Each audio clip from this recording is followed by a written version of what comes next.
नमस्कार। बियॉन्ड वेकेस की अद्भुत दुनिया में आपका स्वागत है। मैं आपका होस्ट डॉक्टर प्रकाश मोगे। बियॉन्ड वेकेस में हम बहुत सारी वीडियो सीरीज लेके आ रहे हैं जो कि आपको सब्जेक्ट नॉलेज देगी, जिसे हमारी MCC सीरीज है, मैथ कोर कॉन्सेप्ट्स, जो आप प्ले लिस्ट में देख सकते हैं। तो इसमें बहुत सारे वीडियो हैं जो बेसिक कोर कॉन्सेप्ट जो हैं उसके बारे में आपको थोड़ी आइडिया देंगे। दूसरी हमारी सीरीज है SST, जो आप अभी देख रहे हैं। इसमें हम सपोर्ट स्ट्रक्चर जो लगता है एजुकेशन के लिए उसकी बात करते हैं। और तीसरी हमारी सीरीज़ है गारंटीड इम्प्रूवमेंट इन मैथ्स। उसमें भी बहुत सारे वीडियोस देखेंगे जो कि आपको काफ़ी मदद करेंगे कि गणित के डायमेंशन समझने में। और इसके साथ ही करीब 250 हमने रील्स बनाई हैं, शॉर्ट रील्स 30 सेकेंड्स की, जिसमें एक रील में एक माइक्रो कॉन्सेप्ट लिया है, उसको डील किया है। तो प्लीज़ उनको सबको देखिए, चैनल को सब्सक्राइब कीजिए, वीडियो को लाइक और शेयर कीजिए। और साथ ही आज हम देखते हैं कि हमारे पास इसमें क्या है। SSTs, तो इस सीरीज में जो सपोर्ट टूल हमारे पास हैं उसमें हम देखने वाले हैं reasoning basics, non verbal reasoning. लेकिन थोड़ा सा इस सीरीज़ के बारे में बताऊँ आपको। इस पूरी सीरीज़ में जैसे साइकोलॉजी के टॉपिक्स हैं, पेरेंटिंग के टॉपिक हैं, स्टडी हैबिट्स के टॉपिक हैं, जो कि डायरेक्टली मैथ्स टीचिंग में इन्वॉल्व नहीं होते हैं, लेकिन आपकी टीचिंग लर्निंग को इम्प्रूव करते हैं, सपोर्ट करते हैं। आपको बहुत सारे एस्पेक्ट साइकोलॉजी के पता चलते हैं, तो इसलिए इस सीरीज़ का बहुत इंपॉर्टेंस है। और विशेषतः हमने प्रयास किया है कि पूरी सीरीज़ पूरी नॉन टेक्निकल भाषा में समझाई जाए और बिल्कुल हिंदी में समझाई जाए और जीवन के रोज़ के एग्जाम्पल लेके समझाई जाए, ताकि आप एक गणित के प्रति एक डर दूर हो और आपको लगे कि ये अपने आसपास की वस्तु है, बहुत काम की वस्तु है, और इस तरह से आपका सारा जो परसेप्शन है वो गणित के प्रति चेंज हो। तो चलिए देखते हैं आज ये नॉन वर्बल रीजनिंग क्या है। रीजनिंग के दो टाइप होते हैं, जैसे कि हमने देखा प्रीवियस वीडियो में, आपने देखा। और नीचे जो लिंक में आपको एक वीडियो मिलेगी, उसमें मैंने डिटेल में पूरी वीडियो में यही समझाया कि SST क्या है, प्लीज़ उसको भी देखिए।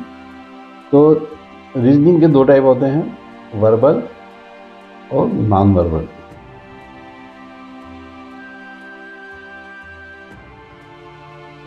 वर्बल अर्थात बोले हुए लिखे हुए, नॉन वर्बल अर्थात बिना बोले हुए बिना लिखे हुए। और गहरे में अगर जाएं तो जो भी लेटर्स और जो भी लेटर्स का नॉलेज है, जो भी आपका अल्फ़ाबेट का नॉलेज है, जो भी आपके नंबर्स का नॉलेज है, इनको मान के जितने क्वेश्चन बनते हैं सब वर्बल रीजनिंग में आते हैं कि अगला नंबर कौन सा आएगा, इसकी स्पेलिंग गलत क्या है, ये सारे वर्बल रीजनिंग में आते हैं। क्योंकि उनमें ये आप मान के चलते हो कि आपको ये लैंग्वेज आती है और आपको मैथमेटिक्स आता है, या आपको रीजनिंग आती है, आपको नंबर्स का नॉलेज है और उनके रिलेशनशिप का नॉलेज है। तो ये होता है सारा वर्बल रीजनिंग जो हमें स्कूल कॉलेज में सिखाया जाता है। मोस्टली वो वर्बल रीजनिंग होता है। सेकंड होता है नॉन वर्बल। नॉन वर्बल मतलब बिना बोले इशारों की भाषा। अगर आप बहुत ही सादी भाषा में बोलूँ तो मान लीजिए मैं कहता हूँ क्यों कर रहा हूँ, तो क्यों, ये नॉन वर्बल कम्युनिकेशन है। I am saying this. अब सारी दुनिया में आप कहीं भी चले जाओ, जहाँ दो इंसान रहते हैं, उनको इसका मतलब समझता है कि ये क्या होता है। या मैंने बोला, ऐसा बोला कि कम हियर, तो मैं भले ही मुँह से कुछ भी बोलूँ, लेकिन मैं इशारा कर रहा हूँ कि कम हियर, या मैं ऐसे बुला रहा हूँ, कैसे बुला रहा हूँ, तो इट मीन्स कम हियर। तो this is non verbal communication. तो नॉन वर्बल रीजनिंग जो होती है, ये बहुत ही फंडामेंटल रीजनिंग है। और ऐसे कई फिलोसॉफिकल लोग मानते हैं कि शब्द ही सबसे बड़ा शत्रु है व्यक्ति का। ऐसे कई लोग मानते हैं जो आध्यात्मिक विकास की बात करते हैं, जो अंदर की जर्नी की बात करते हैं, या जो बहुत ज़्यादा एक लेवल पे आ जाते हैं, वैचारिक लेवल पे आ जाते हैं, वो मानते हैं कि शब्द ही शत्रु है। तो आपको आपकी बुद्धि, आपको बोलते आता है, आपको अक्षर पढ़ते आते, ये आपके सबसे बड़ा दुश्मन है भगवान की राह में, या आपके अंदर की जर्नी में। क्योंकि सारी दुनिया जो है वो नॉन वर्बल है। देखिए वर्बल कौन है? वर्बल ह्यूमन बीइंग्स है। ह्यूमन बीइंग कितने दुनिया में, बाकी भगवान की बनाई हुई जो दुनिया है उसमें क्या नहीं है? पेड़ पौधे हैं, पहाड़ हैं, जंगल है, जानवर है, चिड़िया है, समुद्र के जंतु हैं। तो these are all non verbal. ये कोई बात थोड़ी करते हैं। तो इसलिए नॉन वर्बल बहुत बड़ी दुनिया है। अभी भी आप देखिए, जो आपकी डीपेस्ट फीलिंग जब होती है, जब आपकी बहुत अंदर की जो भावना होती है, भले वो आंसू के रूप में निकले, हंसी के रूप में निकले, या क्रोध के रूप में निकले, किसी भी रूप में निकले, वो नॉन वर्बल होती है। गाली गलौज करना एक वर्बल उसका आउटकम होता है, लेकिन जो आपकी फीलिंग्स होती है वो नॉन वर्बल होती है। इसलिए नॉन वर्बल बहुत बड़ी दुनिया है, और जो अच्छे एचआर लोग हैं, जो अच्छे एचआर प्रैक्टिशनर्स हैं, वो लोग नॉन वर्बल क्यूज पर बहुत ज़्यादा ध्यान देते हैं। आप देखिए कभी जैसे सपोजिंग ऐसा कहते हैं कि मोदी जी बाइडेन से मिले या मोदी जी पुतिन से मिले, तो उन्होंने यूँ शेक किया, ऐसे गले मिले और उन्होंने इतनी दूर से हाथ मिलाया, इतनी दूर से हाथ हिलाया, उसकी तरफ इसे देखा। ये सब नॉन वर्बल इशारे हैं, नॉन वर्बल क्यूज हैं कि हम आपके बारे में क्या सोचते हैं। इसलिए बड़े बड़े डिप्लोमेटिक सर्कल में, बड़े बड़े बिजनेस सर्कल में जो एक सांकेतिक बातचीत होती है वो सारी नॉन वर्बल होती है। तो इसलिए नॉन वर्बल का मतलब हम समझे नहीं है, जो हमारी संस्कृति में जिसको मौन कहते हैं, मौन की भाषा ही कह सकते हैं एक तरह से। तो इसलिए हमें नॉन वर्बल पे बहुत ध्यान देना है, और ये इतना निगलेक्टेड फील्ड है। और इसके इसके क्वेश्चंस हो गए तो मैं बता दूंगा आपको किस तरह के आते हैं, लेकिन बेसिकली इसकी फिलॉसफी हमें समझना है, इसका क्या महत्व है, और नॉन वर्बल रीजनिंग का इतना ज़्यादा समझने की आवश्यकता क्या है। चलिए हम देखते हैं दुनिया में नॉन वर्बल का कुछ उपयोग तो भी है क्या, या किस टाइप की जगह पर यूज़ हो रहा है नॉन वर्बल। मेंसा टेस्ट, ये एक टेस्ट होती है, बहुत ही कम लोग इसके बारे में जानते हैं। मेंसा एक सोसाइटी है जो कि वर्ल्ड वार के बाद में फॉर्म की गई थी, जो कि बेसिकली यूके में फॉर्म की गई थी। यूनाइटेड किंगडम उस समय तो ब्रिटिशर्स की बोलबाले थे सब जगह, तो सेकेंड वर्ल्ड वॉर के बाद ये फॉर्म की गई थी। और इसमें दुनिया के टॉप 2% इंटेलिजेंट लोग आते हैं। You understand?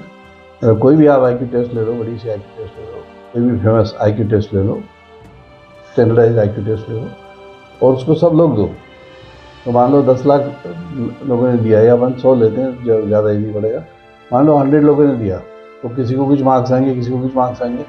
तो जो टॉप के 2% रहेंगे, ये they are the ones who come under, who are called Mensa members. बहुत ही प्रेस्टिजियस एग्ज़ाम होती है, मैंने भी इसके टेस्ट देखे हुए। ये पूरी की पूरी एग्ज़ाम नॉन वर्बल है, मतलब पूरी की पूरी, मतलब उसमें कोई शब्द का कोई कंसेप्ट ही नहीं होता है। क्यों? क्योंकि आप ये मान नहीं सकते जिसको लैंग्वेज नहीं आती वो इंटेलिजेंट नहीं है। जैसे अनफॉर्चुनेटली हमारे यहाँ ऐसी विचारधारा हैं जो मानते हैं कि बिना पढ़े लिखे लोग मूर्ख होते हैं। ऐसा नहीं है। पढ़ना लिखना, पढ़ने लिखने की अपॉर्चुनिटी मिलना ये एक संयोग है, लेकिन बिना पढ़े लिखे लोग बहुत ही समझदार होते हैं, ऐसा आपको कई बार, लाखों बार अनुभव आएगा। तो इसलिए सिमिलरली जो वर्बल टेस्ट है उसकी एक लिमिटेशन है, तो जो वर्बल टेस्ट पास नहीं कर सकते, जैसे आप डॉक्टर के जाइए, कभी भी आप आँख का चेकअप करने जाइए, तो अगर आप पढ़ लिख सकते हैं तो ठीक है, आपको कुछ ABCD या हिंदी में लिखा हुआ दे देंगे, जो धीरे धीरे कम होते जाएगा, तो आपको पढ़ने में दे देंगे, तो उसको पढ़ने को बोलेंगे। लेकिन अगर आप पढ़ना लिखना नहीं जानते, तो फिर इनके यहाँ पे ऐसे अलग अलग साइज़ के 0 बने हुए रहेंगे, अलग अलग साइज़ के C बने रहेंगे, D बने रहेंगे, जैसे उल्टा C बना रहेगा, मतलब वो it will look like a circle.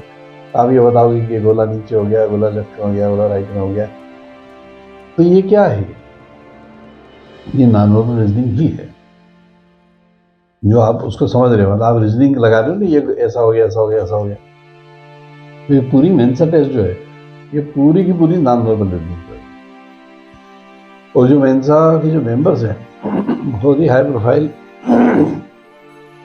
अब आप समझ सकते हैं दुनिया के टॉप 2% इंटेलिजेंट लोग हैं, तो किस लेवल के लोग रहते होंगे। तो इसलिए मेरा बहुत जोर रहेगा इस बात पे कि आप भी थोड़ा non verbal reasoning, non verbal intelligence पे थोड़ा स्टडी कीजिए, और थोड़ा देखिए कि अपने आप आसपास जो भी मुख्य घटना हो रही है वो सब नॉन वर्बल हो रही है।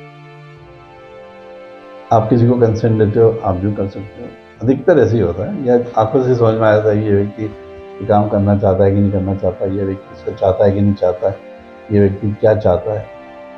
ये नॉन वर्बल क्यूज होते हैं। इसलिए non verbal communication and non verbal reasoning is considered a very very high level intellect reasoning. तो इसलिए उसको समझेंगे। तो मेंसा टेस्ट जो होती है, ये मेंसा टेस्ट पूरे इंडिया में भी कंडक्ट होती है, सारी दुनिया में कंडक्ट होती है।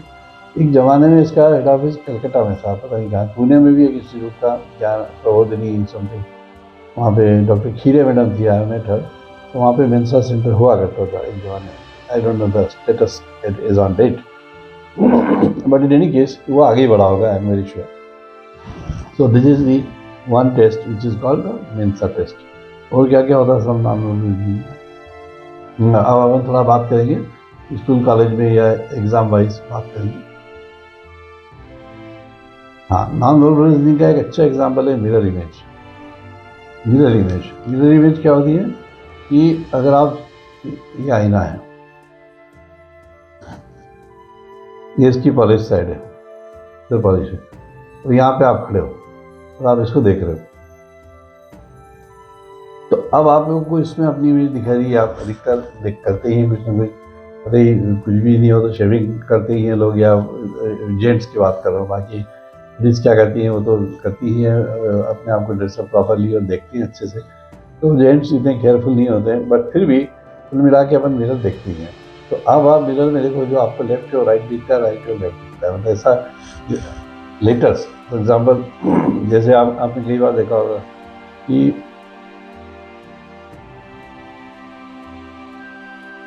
एम्बुलेंस अगर किसी इस पर लिखा रहता है तो मुझे लिख के नहीं आएगा, पर वो उल्टा लिखा रहता है। क्यों? क्योंकि मेरा जो मिरर है, मैं उसके सामने जा रहा हूँ, पीछे से एम्बुलेंस आ रही है, अब उसको रास्ता दे, मुझे जब तक दिखेगा नहीं कि एम्बुलेंस है, उसका हॉर्न वार्न हो सकता है नहीं चलता हो, या चले तो भी, जब मैं उसको पढ़ता हूँ तो मुझे ऐसा दिखता है, जबकि लिखा हुआ उल्टा है। तो दिस इज मिरर इमेज।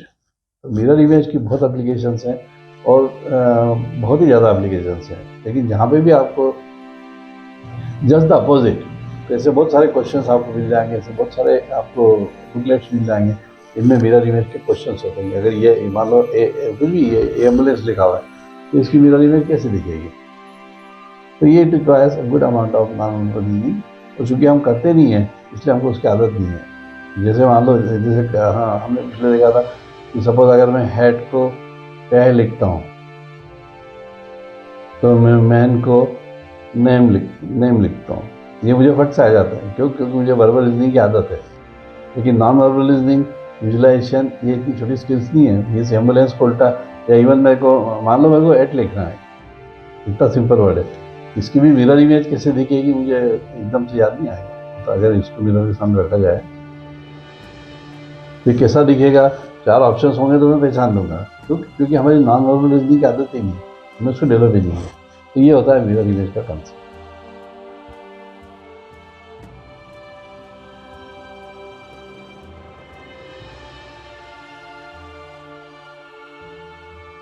उसके अगला अगला होता है वाटर इमेज। वाटर इमेज में क्या होता है कि आप खड़े हो, ये पानी है, और आप यहाँ से खड़े खड़े इसमें देख रहे हो, आप ऐसा झुक के इसमें देख रहे हो, यहाँ पे आपकी इमेज बनेगी। तो वाटर इमेज और मिरर इमेज में फ़र्क होता है। वाटर इमेज के भी क्वेश्चन बहुत अच्छे आते हैं, उसको भी आप देखिए, तो उसमें आपको वही लेटर दिखाई देंगे जैसे मैंने लिखा है। मान लो वाटर लिखा है, या मान लो अभी जैसे न्यू ईयर आने वाला है, आई एम रिकॉर्डिंग इन दिसंबर, तो न्यू ईयर 24 आने वाला है, तो बड़े बड़े होर्डिंग लगते हैं, बड़ा बड़ा क्या लगता है, तो इसकी इमेज इसमें दिखती है, इसकी इमेज इसमें दिखती है, जैसा न्यू ईयर। तो वाटर इमेज कैसी दिखती है, इस पर भी बहुत सारे क्वेश्चन आते हैं, और वो भी हमको, मैं बार बार आपसे कहूँगा कि नॉन वर्बल रीजनिंग को लाइटली मत लीजिए, और non verbal reasoning can be the deciding factor. अगर आपने नॉन वर्बल रीजनिंग पर अच्छा वर्क कर लिया तो ये आपके लिए बहुत डिसाइडिंग फैक्टर हो सकता है, और ये आपको बहुत ही ज़्यादा कटिंग एज दे सकता है। तो ये होता है it is called non verbal reasoning.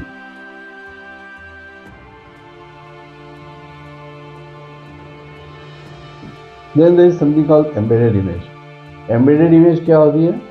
Embedded का मतलब होता है एक के अंदर एक घुसा हुआ। जैसे कि मान लो ऐसी इमेज मैंने बनाई,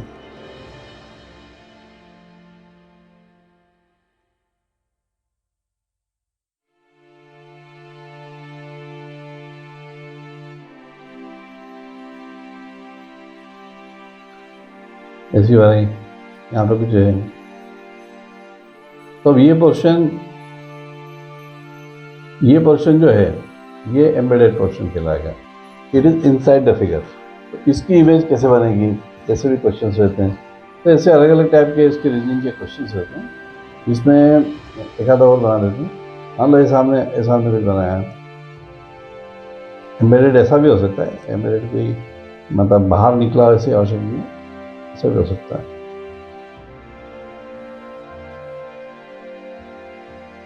उसके अंदर भी एक डिज़ाइन हो सकती है, मान लो ऐसी भी डिज़ाइन हो सकती है। तो मतलब design within design, embedded means design within design, तो that is the concept of embedded. तो वो आप उस टाइप के क्वेश्चन आते हैं, तो उसको भी अपने को देखना रहता है कि इसकी इमेज कैसी दिखेगी। अगर कोई एम्बेडेड फिगर है तो उसकी इमेज कैसे दिखेगी। तो these are all different types of questions which are there in non verbal reasoning. और नॉन वर्बल रीजनिंग का अपना बहुत ही महत्व है और उसको हमको बहुत अच्छे से करना चाहिए। जैसे कि मैंने आपको कहा कि अगर आप नॉन वर्बल रीजनिंग अच्छे से कर लेते हैं तो आपको एक नेचुरल एडवांटेज हो जाता है over others, and you are likely to get better into the scoring, and as well as in life also you should be aware of what is non-verbal reasoning and what are the clues। लोगों की बातचीत से कुछ clue निकालना, उनके body language से clue निकालना, ये सब नॉन वर्बल रीजनिंग का ही पार्ट है। तो आप कमेंट में बताइए आपके भी कुछ ऑब्जर्वेशन हो इस बारे में, या आपने नॉन वर्बल रीजनिंग को होते हुए देखा हो और उसका आपको एडवांटेज हो। साथ ही आप चैनल को सब्सक्राइब कीजिए, वीडियो को लाइक कीजिए, शेयर कीजिए। और हमारा गारंटीड इम्प्रूवमेंट इन मैथ्स एक सर्विस है। आपका मैथ्स किसी भी लेवल का हो, आपके बच्चों का, आपके फ्रेंड्स का, स्टूडेंट्स का, उसको डर लगता हो, फोबिया होता हो, एंजाइटी होता हो, कुछ भी होता हो, तो उसको मैथमेटिक्स में हम कम्प्लीटली क्योर करेंगे, अच्छे से उसको ट्रीटमेंट देंगे, पूरा डायग्नोसिस करके उसको ट्रीटमेंट देंगे। इसका मुझे काफ़ी लंबा क्लिनिकल अनुभव है, तो आप ज़रूर से उसको एक बार ट्राई कीजिए। तो मिलते हैं अगले वीडियो में, तब तक के लिए नमस्कार।